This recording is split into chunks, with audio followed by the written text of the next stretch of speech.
आगे इस चैप्टर में आगे डिस्कस करने के पहले मैं आपको जो पहले पढ़ाया है उसके तीनों के हिंदी नाम बता देती हूँ। कॉन्फिडेंशियल जिसका हिंदी नाम होता है गोपनीयता, इंटीग्रिटी जिसका हिंदी नाम होता है अखंडता, अवेलेबिलिटी मतलब उपलब्धता।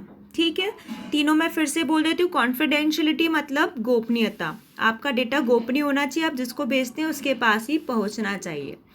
इंटीग्रिटी यानी अखंडता, आपका डेटा अखंड होना चाहिए, किसी भी माध्यम से उसकी खंडता या उसमें कोई परिवर्तन या बदलाव नहीं होना चाहिए।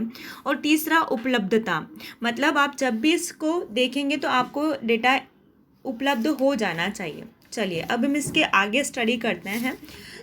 Types of attack. अभी हमने देखा क्या गोल्स हैं हमारे नेटवर्क के, अब हम पढ़ेंगे टाइप्स ऑफ अटैक। हम सिक्योरिटी कर रहे हैं, मतलब क्यों कर रहे हैं हम सिक्योरिटी? क्योंकि कोई ना कोई अटैक हमारे नेटवर्क पर होता रहता है। अटैक को हिंदी में बोलते हैं आक्रमण। आपके नेटवर्क पर अटैक होता रहता है, इसलिए आपको सिक्योरिटी की ज़रूरत पड़ी। तो किस टाइप का अटैक नेटवर्क पर होता है पहले हम वो समझ लेते हैं, तो उसकी सिक्योरिटी कर पाएंगे। मतलब जैसे यदि हमें बीमारी पता होती तो हम उसका इलाज कर पाते हैं, सेम हमारे नेटवर्क में कौन कौन से अटैक है वो हमें पता होना चाहिए, तभी हम उन्हें किस प्रकार से क्लियर कर पाएंगे ये डिसाइड हो पाएगा। ठीक है, तो टाइप्स ऑफ अटैक में बेसिकली 3 टाइप के अटैक है। फर्स्ट है रिकॉनसेंस। फर्स्ट जो है रिकॉनसेंस, फर्स्ट अटैक इस type reconnaissance attack. Second intrusion problem. इसका जो रिकॉनसेंस है इसका हिंदी में मतलब है प्राथमिक अटैक, है ना, इसको हिंदी में लिखते भी रिकॉनसेंस ही है। इंट्रूजन प्रॉब्लम जिसका हिंदी मीनिंग होता है अनाधिकारी प्रवेश, अनाधिकारी प्रवेश। And third is denial of services attack, जिसका इंग्लिश में भी और हिंदी में भी डिनायल ऑफ सर्विस ही कहते हैं। तो तीनों का हिंदी और इंग्लिश नेम सेम है, बस सेकंड जो है अनाधिकारी प्रवेश, इसको हम इंट्रूजन प्रॉब्लम कहते हैं। इंट्रूजन प्रॉब्लम मतलब अनाधिकारी प्रवेश।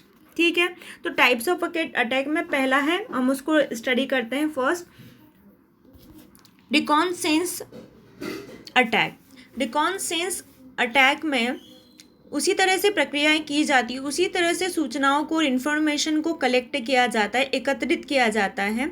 जिस प्रकार से मान लीजिए कोई व्यक्ति यदि बैंक में चोरी करना चाहता है तो वो समय देखेगा जब बैंक में कम लोग आते हैं या बैंक के मैनेजर, पुलिस स्टाफ या अन्य कर्मचारी नहीं होते हैं, गिनती के 3 या 4 या 2-1 लोग रहते हैं, उस समय को व्यक्ति नोटिस करेगा पहले, उसके बाद में बैंक में चोरी करेगा। ठीक है, तो उसे पता कैसे चलेगा कि वो कौन सा समय है जब बैंक में कम लोग मौजूद रहते हैं?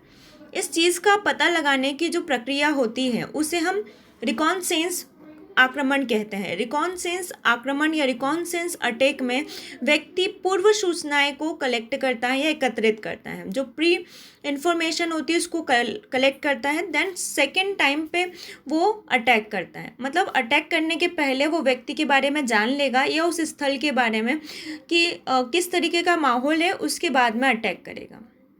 ठीक है, तो रिकॉन्स्ट्रक्शन में हम हमें जो कलेक्ट करना उस डेटा की इन्फॉर्मेशन नहीं ले रहे, हम वहाँ के माहौल या व्यक्ति के बारे में जानकारी लेते हैं। Second intrusion problem. Intrusion problem में क्या होता है, कोई भी इंट्रूजन किसे कहते हैं पहले ये समझ लेते हैं।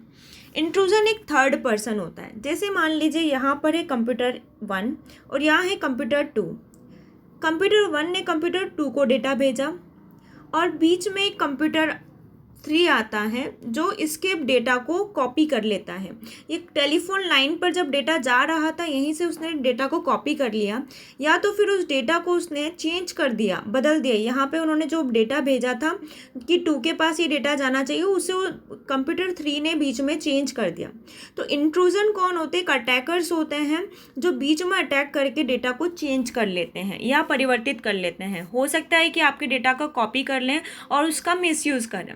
तो इंट्रूजन क्या होते हैं ये समझ में आया। इंट्रूजन प्रॉब्लम 2 टाइप से होती है। इंट्रूजन किस तरीके से आपके डेटा को चोरी करेंगे उसे हम इंट्रूजन प्रॉब्लम कहेंगे। इंट्रूजन एक कला है ना, एक आर्ट है जिसकी वजह से व्यक्ति आपके डेटा को चोरी कर पा रहा है ना। हर व्यक्ति तो ये कर नहीं पाता है, ये कला है। ठीक है, तो इंट्रूजन प्रॉब्लम 2 टाइप से होती है। एक होता है स्नूपिंग।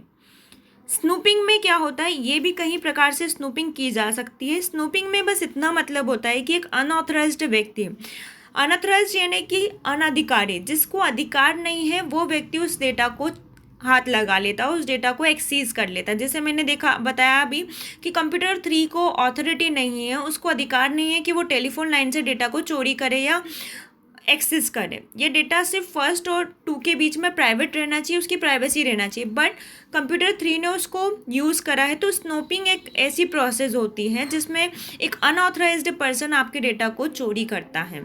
ठीक है, अब वो किस तरीके से करता है, उसका पहला पॉइंट लिखा है by getting someone's logging information. हो सकता है कि वो आपके लॉगिन की इन्फॉर्मेशन को किसी ना किसी टाइप से ले लें। Second, reading the files on someone's computer.